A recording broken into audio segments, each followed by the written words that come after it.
First thing you want to do is put some gloves on. I use the disposable gloves because you don't want to get any cooties or anything in your meatballs by handling it with your hands, and then you've got, you know, foreign matter in your meatballs, and that's gross. Okay, so you put your gloves on, and the first thing you're going to do is, I'll put the 2 eggs over here for now. You take your Italian bread. I like to get it sliced. That way it's easier for the milk to absorb. And what you want to do is submerge your bread in the milk until it's nice and smushy. So we're going to put a whole loaf. And what I'm going to do is cover it. I've got three cups of milk, and I'm going to cover it. And try to saturate all the bread as I'm going. Just makes it a little easier to get all of it incorporated in the milk. And then what you do, you squish your bread. And this is to make sure you don't have big gobs of bread in your meatballs. And you just do this until you have it incorporated. Okay, as you can see, this is about the consistency you want it. Not really big globs of bread. And what I'm going to do is squish the milk out like this. Just bring it to the side. Squish as much milk as you can get out of the bread. And once you've gotten all the milk out, you're going to discard the milk, leaving your bread crumbs, which are going to be really soggy, and that's what you want. Okay, now that we have the milk out of the bread, what I'm going to do is add in the 2 eggs. And you want to do this in your breadcrumbs, that way you can get the egg mixed in nicely. If you do it after you put the hamburger in, it's really difficult to make sure you've got it throughout the breadcrumbs. And I'm just going to mix it up and get everything in there.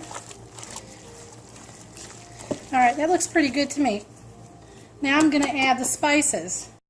Okay, this is 2 tablespoons of garlic, and it's minced. I got it from Walmart, and this is heaven right here. This is good stuff. So I'm going to go ahead and add that. I could have used a spoon, but why? This is a tablespoon of minced onion, and I'm going to add that in. This is the home-style romano and parmesan cheese, and it is 6 ounces, and I'm going to use the whole thing.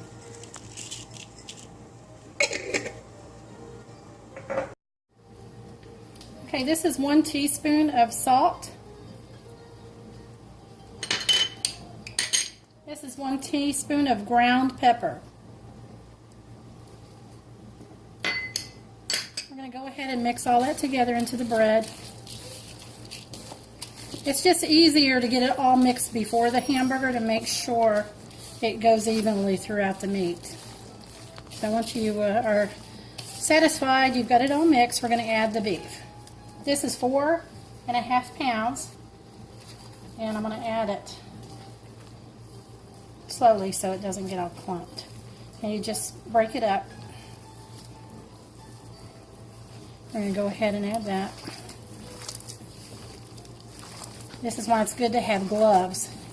So you can get in there, it doesn't get all over your hands. Alright, I'm going to add some more of the hamburger.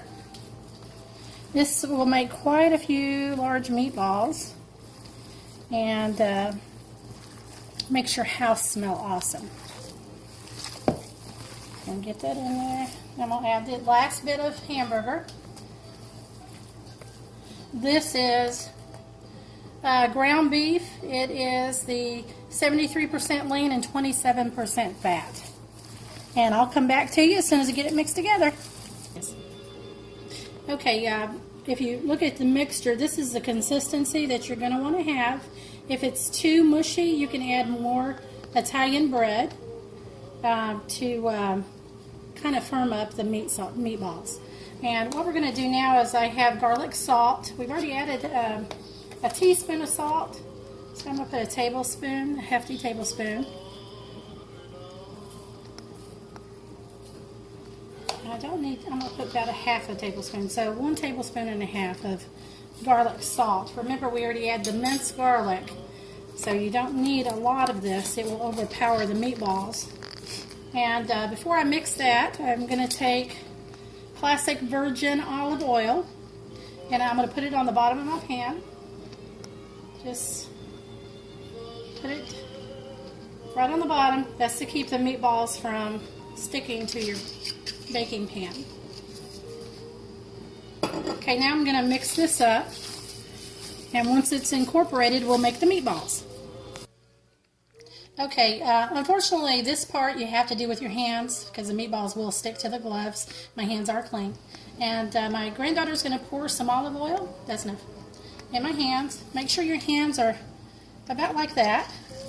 You're going to take about this size. You're going to look at, that's about the size of the meatball that you want. Okay? And you're going to roll it in your hand like this. And the olive oil on here will also give it a nice crunch. And then you just place it. And again, if they're too big for you, you can make them smaller.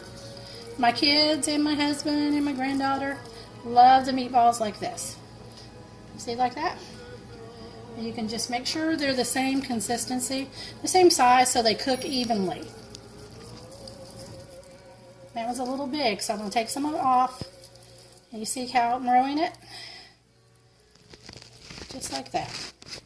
Alright, I'll come back to you when I have the container full of meatballs. Okay, this made 3 containers, 2 large temptation containers and 1 medium.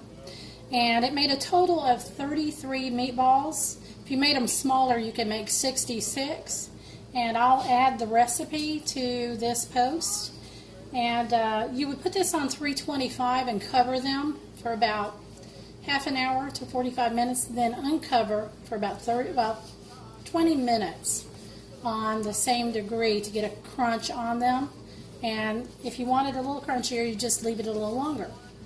And what we're going to make with this later is a pasta sauce and a spaghetti.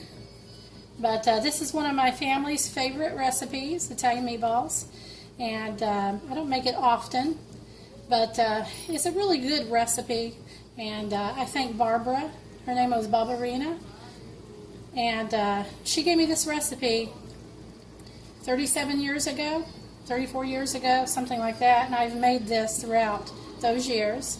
And I hope you enjoy it, add it to your family recipes, and have a blessed day. Okay, this is the end product. It was exactly 30 minutes covered and 30 minutes uncovered. They're cooked completely through. And what you're going to want to do is leave it in the juices that it baked in until you're ready to serve it. Then you can take it and remove it out, or it'll dry them out. Or if you want to remove them completely and put them in a tomato sauce, you can go ahead and do that. The cheese adds a lot of flavor to the sauce. It tastes pretty good. But I hope you enjoyed this video. Hope it helps you out, and enjoy your meatballs.